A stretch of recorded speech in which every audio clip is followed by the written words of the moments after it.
வணக்கம். உலகம் ஒரு பார்வை செய்தி தொகுப்பில் உங்களுடன் நான் நிவேதா. கொரோனா தொற்று உலகையே அச்சுறுத்தி வரும் நிலையில் உலகம் முழுவதும் நிகழ்ந்த கொரோனா வைரஸ் தொடர்பான சம்பவங்கள் மற்றும் முக்கிய நிகழ்வுகள் செய்தி வடிவில் உங்களுக்காக. அமெரிக்காவின் அடுத்த அதிபரை முடிவு செய்வதற்கான தேர்தல் வரும் 3ஆம் தேதியன்று நடைபெறுகிறது. இதில் குடியரசுக் கட்சி சார்பில் தற்போதைய அதிபர் டொனால்ட் ட்ரம்பும், ஜனநாயக கட்சி சார்பில் ஜோ பிடனும் போட்டியிட உள்ளனர். கடந்த 4 ஆண்டுகளுக்கு முன் நடைபெற்ற தேர்தலில் ஜனநாயக கட்சியின் சார்பில் முன்னாள் அதிபர் கிளின்டனின் மனைவி ஹிலாரி போட்டியிட்டார். ஆனால் அவரால் அதிபர் பதவியை அடைய முடியவில்லை. இந்நிலையில் பராக் ஒபாமா அதிபராக பதவி வகித்த போது துணை அதிபராக பதவி வகித்த ஜோ பிடன் தற்போது ஜனநாயக கட்சியின் அதிபர் வேட்பாளராக போட்டியிடுகிறார். உலகிலேயே அதிகாரம் மிக்க பதவியாக அமெரிக்க அதிபர் பதவி கருதப்படுவதால் தேர்தல் முடிவுகள் எப்படி இருக்கும் என்பதை அறிய உலக நாடுகள் மிகுந்த ஆவலுடன் காத்துக் கொண்டிருக்கின்றன. இத்தேர்தலில் கொரோனா வைரஸ் பரவல் மற்றும் அதை கட்டுப்படுத்தும் நடவடிக்கைகளில் டொனால்ட் ட்ரம்பின் நடவடிக்கைகள் முக்கிய விவாத பேச்சாக மாறியுள்ளன.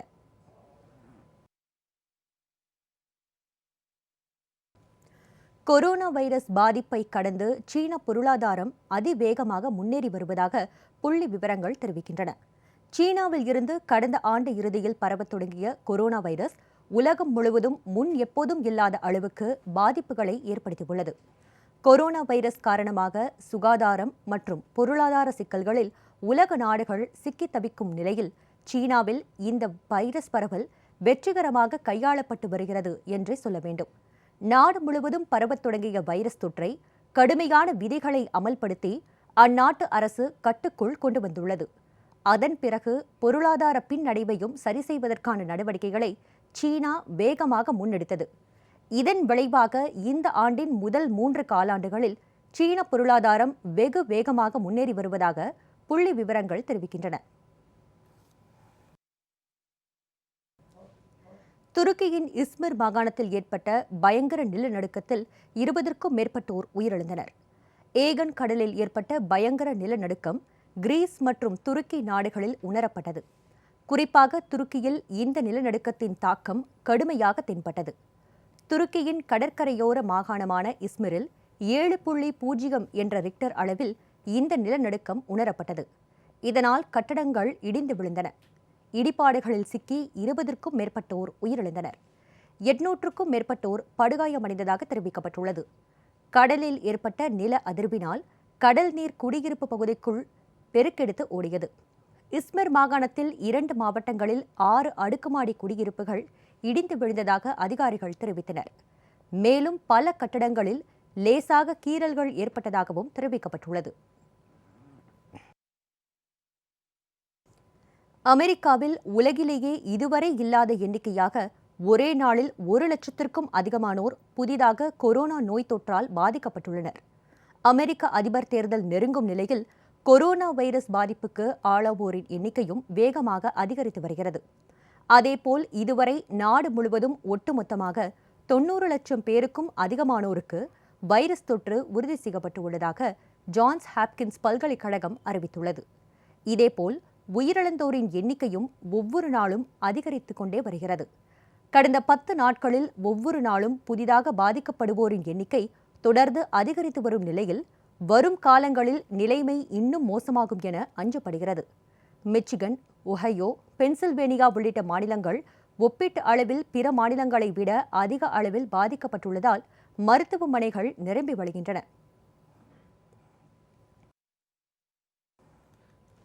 ஐரோப்பிய நாடுகளில் மீண்டும் கொரோனா வைரஸ் பாதிப்புகள் அதிகரித்து வரும் நிலையில் இத்தாலியில் இதுவரை இல்லாத எண்ணிக்கையாக ஒரே நாளில் 31,000க்கும் மேற்பட்டோர் புதிதாக கொரோனா வைரஸ் தொற்றுக்கு ஆளாகியுள்ளனர்.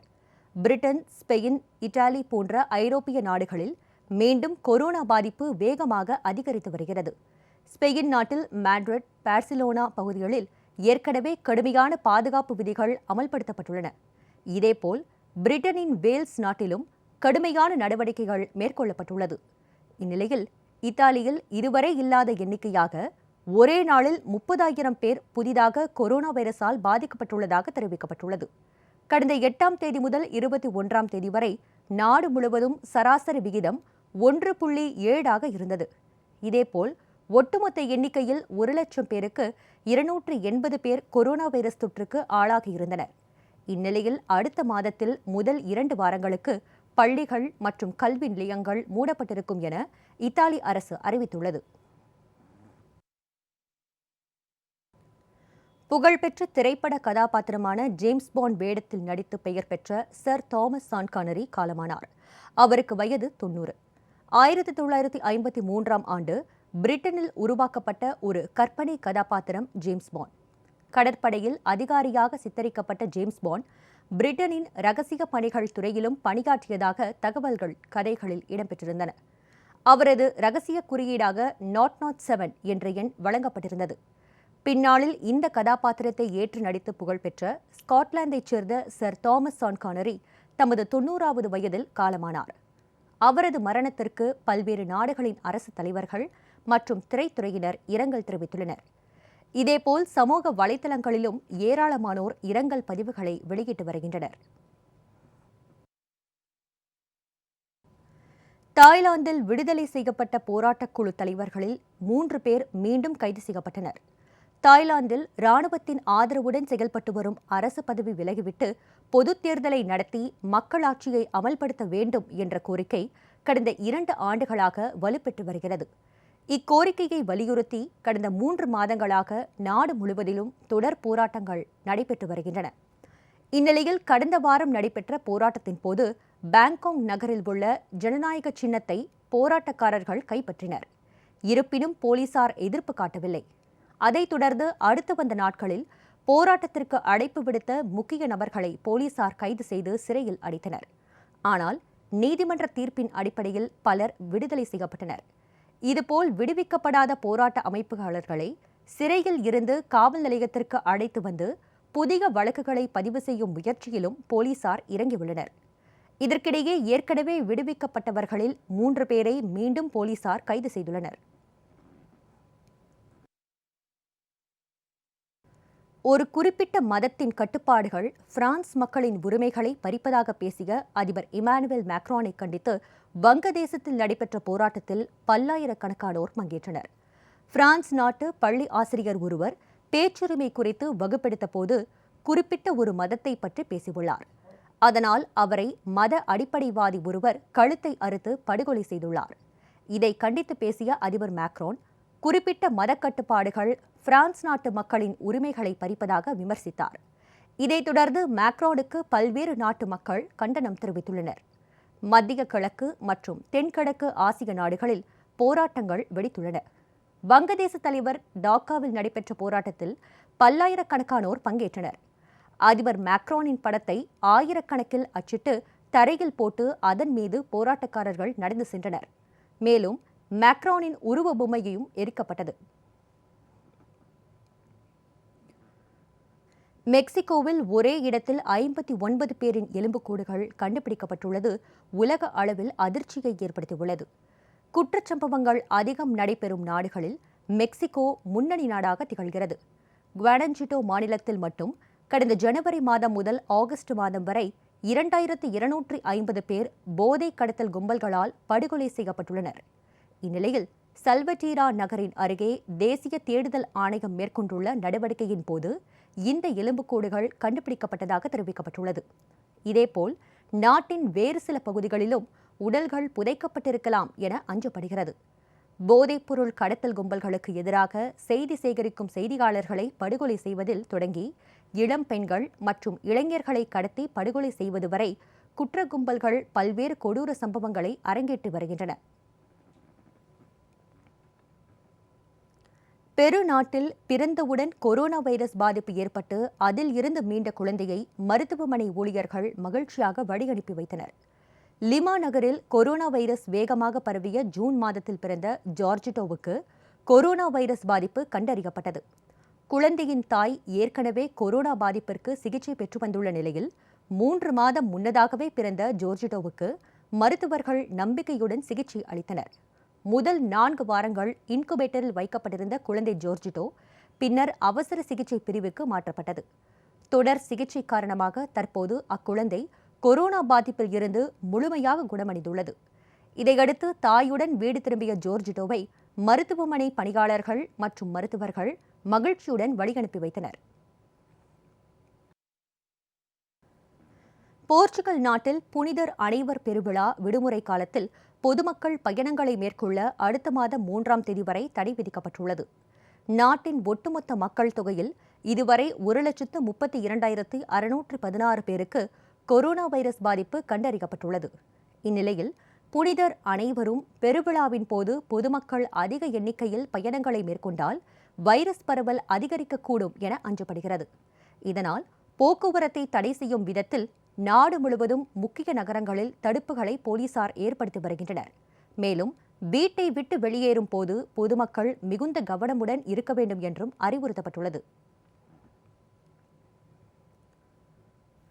அமெரிக்காவின் அடுத்த அதிபராக ஜோ பிடன் தான் தேர்ந்தெடுக்கப்படுவார் என சைபீரிய கரடி ஜோசியத்தில் தெரியவந்துள்ளது. ரஷ்ய விலங்குகள் பூங்கா ஒன்றில் கரடி மற்றும் புலியை கொண்டு இத்தேர்வு நடைபெற்றது. தர்பூசணி படத்தில் ஜோ பிடன் மற்றும் டொனால்ட் ட்ரம்பின் படங்கள் வரையப்பட்டு அவற்றை தேர்ந்தெடுக்க இந்த விலங்குகள் மூலம் முயற்சிகள் மேற்கொள்ளப்பட்டன. அப்போது 2 விலங்குகளும் ஜோ பிடன் படத்துடன் கூடிய தர்பூசணி பழத்தையே முதலில் எடுத்தது. இதனால் இந்த முறை அமெரிக்க அதிபராக ஜனநாயக கட்சியைச் சேர்ந்த ஜோ பிடன் தேர்வு செய்யப்படுவார் என அப்பகுதி மக்கள் நம்பிக்கை தெரிவித்துள்ளனர். ஆனால் இதுபோன்ற ஆருடங்கள் பல ஏற்கனவே வெற்றி பெற்றிருந்தாலும் பெரும்பாலும் அவை உண்மையாக இருக்கவில்லை.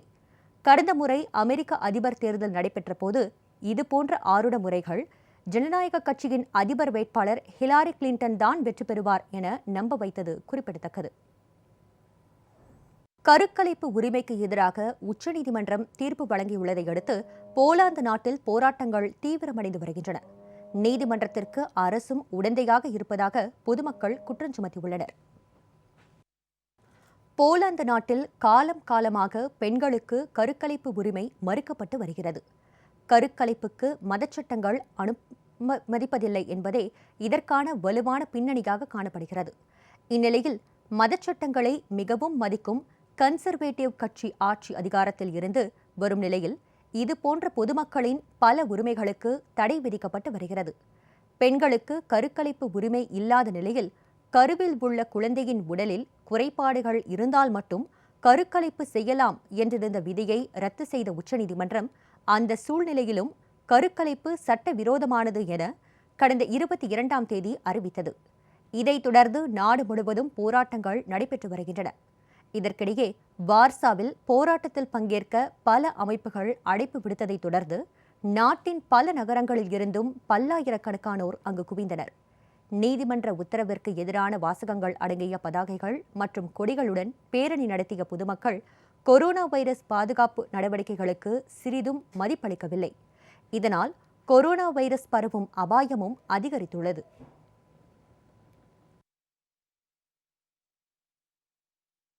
மியான்மரில் எதிர்க்கட்சிகளின் கோரிக்கையை நிராகரித்த அரசு பொதுத் தேர்தலை நடத்துவதற்கான பணிகளை தீவிரமாக மேற்கொண்டு வருகிறது. இதைத் தொடர்ந்து வரும் 8ஆம் தேதியன்று நாடு முழுவதும் வாக்குப்பதிவு நடைபெறும் என அறிவிக்கப்பட்டுள்ளது. மியான்மரில் தற்போதைய நிலையில் கொரோனா வைரஸ் தொற்றுக்கு ஆளானோரின் எண்ணிக்கை 50,000-ஐ தாண்டியுள்ளது. நோய் பாதிப்பு ஏற்பட்டு குணமடைந்தோரின் எண்ணிக்கை 30,000-ஐ கடந்துள்ள நிலையில் 1000க்கும் மேற்பட்டோர் உயிரிழந்ததாக அதிகாரப்பூர்வமாக அறிவிக்கப்பட்டுள்ளது. கடந்த ஆகஸ்ட் மாதம் ராக்கைன் பகுதியில் ஒருவருக்கு ஏற்பட்ட கொரோனா பாதிப்பு பின்னர் நாடு முழுவதும் பரவியது. இதனால் ஊரடங்கு உள்ளிட்ட பாதுகாப்பு நடவடிக்கைகள் தற்போது அமலில் உள்ளன. இந்நிலையில் பொதுத் தேர்தலுக்கான பணிகளையும் அந்நாட்டு அரசு வேகமாக மேற்கொண்டு வருகிறது. ஆனால் வைரஸ் மேலும் பரவும் அபாயம் இருப்பதால் பொதுத் தேர்தலை ஒத்திவைக்க வேண்டும் என எதிர்க்கட்சிகள் கோரிக்கை விடுத்துள்ளன. ஆனால் வாக்குப்பதிவு மையங்களின் எண்ணிக்கையை 40,000-லிருந்து 50,000-ஆக அதிகரித்திருப்பதாகவும் அதனால் வாக்காளர்கள் கூட்டம் கூடுவதை தவிர்க்க முடியும் என்றும் தேர்தல் ஆணையம் அறிவித்துள்ளது. மேலும் தேர்தல் பணியாளர்கள் அனைவருக்கும் கொரோனா வைரஸ் பாதுகாப்பு நடவடிக்கைகள் குறித்து முழுமையான வழிகாட்டுதல்களையும் தேர்தல் ஆணையம் அறிவித்துள்ளது. அனைத்து பணியாளர்களும் பாதுகாப்பு உடைகளை அணிவதும் கட்டாயமாக்கப்பட்டுள்ளது. 25 ஆண்டுகள் இராணுவத்தின் பிடியில் இருந்த மியான்மரில் கடந்த 2015ஆம் ஆண்டும் முதன்முறையாக பொதுத் தேர்தல் நடத்தப்பட்டு மக்களாட்சிக்கான தேசிய கட்சி வெற்றி பெற்று ஆட்சியை கைப்பற்றியது.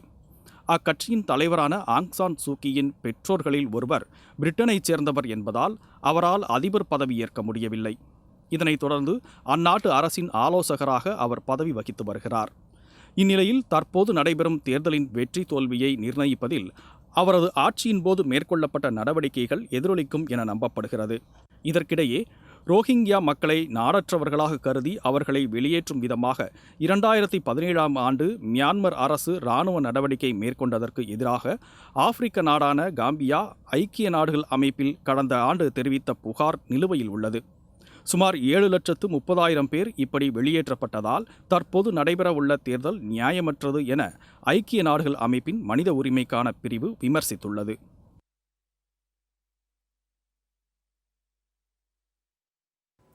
ஸ்பெயின் நாட்டில் அலைச்சறுக்கு விளையாட்டில் ஈடுபட்ட 3 பேர் பாறைகளுக்கு இடையில் சிக்கியதால் விமானப்படையின் ஹெலிகாப்டர் மூலம் மீட்கப்பட்டனர். ஸ்பெயின் நாட்டின் வடபகுதியில் கொருனா அருகே உள்ள லா கிறிஸ்டினா கடல் பகுதியில் அலைச்சறுக்கு விளையாட்டில் ஈடுபட்ட 3 வீரர்கள் பாறைகளுக்கு இடையே சிக்கிக் கொண்டதாக கடற்படையினருக்கு தகவல் கிடைத்தது. இதனையடுத்து ஹெலிகாப்டர் மூலம் அந்த இடத்துக்கு கடற்படை வீரர்கள் விரைந்தனர். அங்கே தண்ணீரில் தத்தளித்துக் கொண்டிருந்த 3வரையும் மீட்கும் பணிகள் தொடங்கின.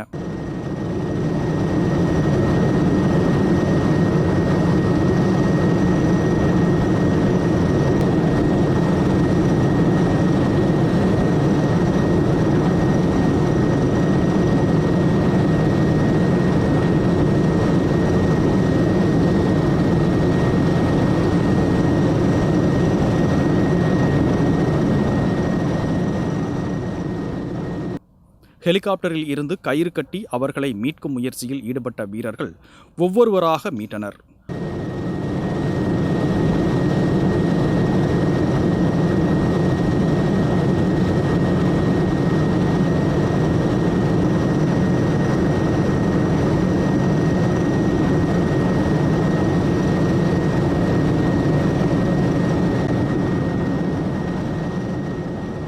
அலைச்சறுக்கு வீரர்களில் ஒருவருக்கு காலில் இரத்த காயங்கள் ஏற்பட்டிருந்தன. மற்ற இருவரும் பாறையில் வேகமாக மோதியதால் முதுகு தண்டுவடம் அடிபட்டதாக தெரியவந்தது. மீட்கப்பட்ட வீரர்கள் 3வரும் அல்வெட்ரோ நகருக்கு கொண்டு செல்லப்பட்டு பின்னர் ஆம்புலன்ஸ் மூலம் மருத்துவமனைக்கு அழைத்துச் செல்லப்பட்டனர். மருத்துவமனையில் அனுமதிக்கப்பட்ட அவர்களுக்கு தொடர்ந்து சிகிச்சை அளிக்கப்படுகிறது. இனி உலக அளவிலான மேலும் சில முக்கிய நிகழ்வுகளை விரைவுச் செய்திகளாக பார்க்கலாம். கிரீஸ் நாட்டில் கொரோனா வைரஸ் பரவும் வேகம் அதிகரிப்பதால் பார்கள் மற்றும் விடுதிகளுக்கு கட்டுப்பாடுகள் விதித்து பிரதமர் கைரியாகோஸ் மிட்சோகாட்டிவிடிஸ் உத்தரவு பிறப்பித்துள்ளார். பிற ஐரோப்பிய நாடுகளைப் போல் அல்லாமல் கிரீஸ் நாட்டில் தொடக்கத்தில் இருந்தே கொரோனா வைரஸ் பரவலின் வேகம் கட்டுக்குள் இருந்தது. இதனால் பெரிய அளவில் கடுமையான விதிகளை அந்நாட்டு அரசு விதிக்கவில்லை. இந்நிலையில் இம்மாத தொடக்கத்தில் இருந்து கொரோனா வைரஸ் பரவும் வேகம் படிப்படியாக அதிகரித்து வருகிறது.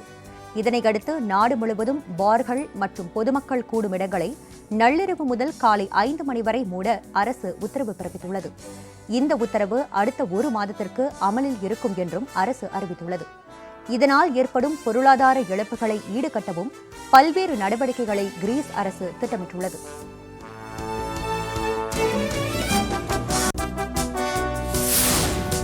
ஈராக் தலைநகர் பாக்தாத்தில் போராட்டக்காரர்கள் அமைத்திருந்த தற்காலிக கூடாரங்கள் அகற்றப்பட்டு அந்நகரை இணைக்கும் ஜுமூரியா பாலத்தை போலீசார் திறந்துவிட்டனர். ஈராக் அரசுக்கு எதிராக கடந்த ஓராண்டுகளாக நடைபெற்ற போராட்டத்தின் போது 500க்கும் மேற்பட்டோர் படுகொலை செய்யப்பட்டனர். இதனால் போராட்டத்தை கட்டுப்படுத்தும் வகையில் ஜுமேரியோ பாலத்தை போலீசார் அடைத்ததால் போராட்டக்காரர்கள் தாகிர் சதுக்கத்தில் தற்காலிக கூடாரங்களை அமைத்து போராடினர். அதன் பிறகு அந்நாட்டு அரசின் பல்வேறு நடவடிக்கைகளின் காரணமாக போராட்டங்கள் முடிவுக்கு வந்தன. இந்நிலையில் ஜுமூரியா பாலத்தை திறந்துவிட்ட போலீசார் தாகிர் சதுக்கத்தில் அமைக்கப்பட்டிருந்த கூடாரங்களை அகற்றினர்.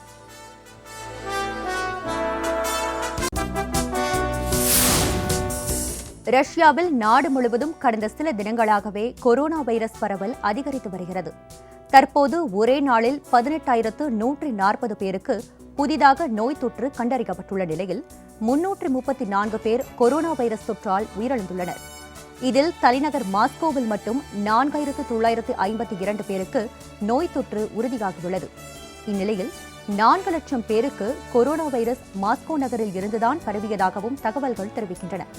இருப்பினும் கொரோனா பாதுகாப்பு நடவடிக்கைகள், ஊரடங்கு போன்ற புதிய உத்தரவுகளை அந்நாட்டு அரசு பிறப்பிக்கவில்லை.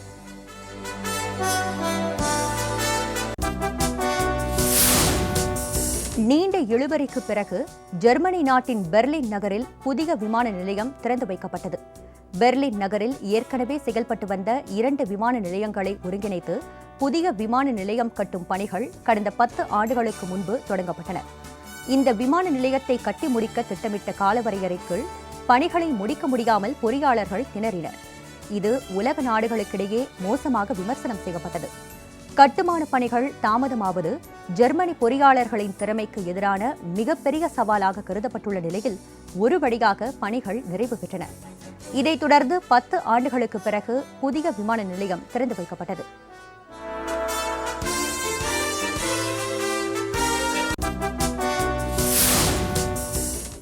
பிரான்ஸ் நாட்டில் தீவிரவாத தாக்குதல் நடத்தப்பட்டதைத் தொடர்ந்து நாடு முழுவதும் வழிபாட்டு தலங்களின் அருகே பாதுகாப்பு பலப்படுத்தப்பட்டது.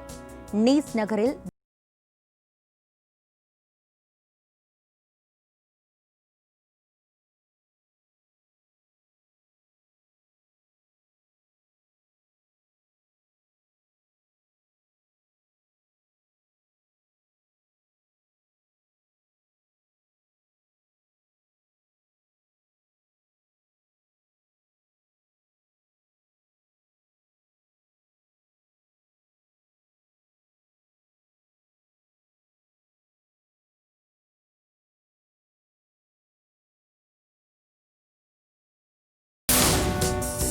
பிரான்ஸ் நாட்டில் நடத்தப்பட்ட தீவிரவாத தாக்குதலுக்கு இந்தோனேஷிய அரசு கண்டனம் தெரிவித்துள்ளது.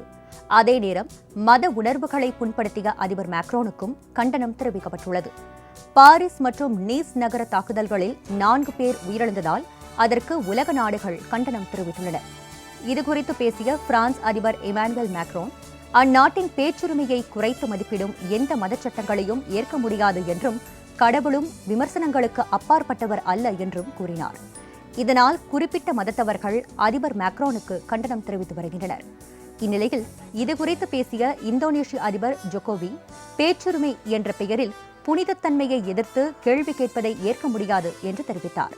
மேலும் பேசிய அவர், புனிதத்தன்மை குறித்து கேள்வி கேட்பதை யாரும் நியாயப்படுத்திட முடியாது என்றும் கூறினார்.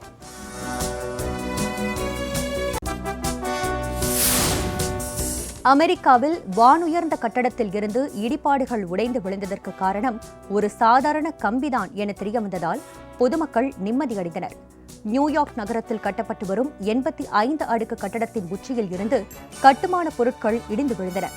இதனால் அச்சமடைந்த பொதுமக்கள் காவல் மற்றும் தீயணைப்புத் துறையினருக்கு தகவல் தெரிவித்தனர். அதன் பேரில் அங்கு விரைந்து வந்த தீயணைப்புத் துறையினர் அடுக்குமாடி கட்டடம் கட்டுவதற்காக அமைக்கப்பட்ட இயந்திரத்தில் இருந்து அருந்து தொங்கிய கம்பிதான் இதற்கு காரணம் என கண்டறிந்தனர்.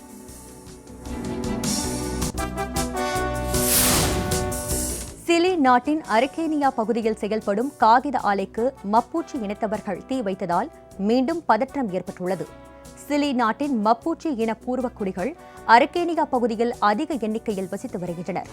மிகவும் வறுமையில் வாடும் இவர்கள் இப்பகுதியில் உள்ள வனப்பகுதியில் தொழில்களை தொடங்க எதிர்ப்பு தெரிவித்து வருகின்றனர். இந்நிலையில் இப்பகுதியில் செயல்படும் காகித ஆலை ஒன்றில் 15க்கும் மேற்பட்ட வாகனங்கள் மற்றும் இயந்திரங்களுக்கு ஆயுதங்களுடன் வந்த ஒரு கும்பல் தீ வைத்தது.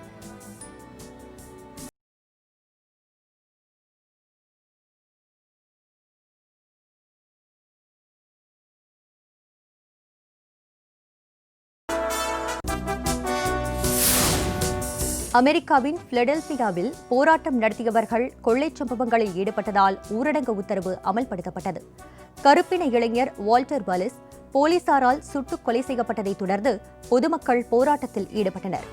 ஆனால் நகரின் பல இடங்களில் போராட்டம் நடத்தியவர்கள் ஷாப்பிங் மால்களில் கண்ணாடிகளை உடைத்து பொருட்களை எடுத்துச் சென்றனர். இதையடுத்து மேலும் அசம்பாவிதங்களை தடுக்கும் விதமாக இரவு 9 மணி முதல் காலை 6 மணி வரை ஊரடங்கு உத்தரவு அமல்படுத்தப்பட்டுள்ளது.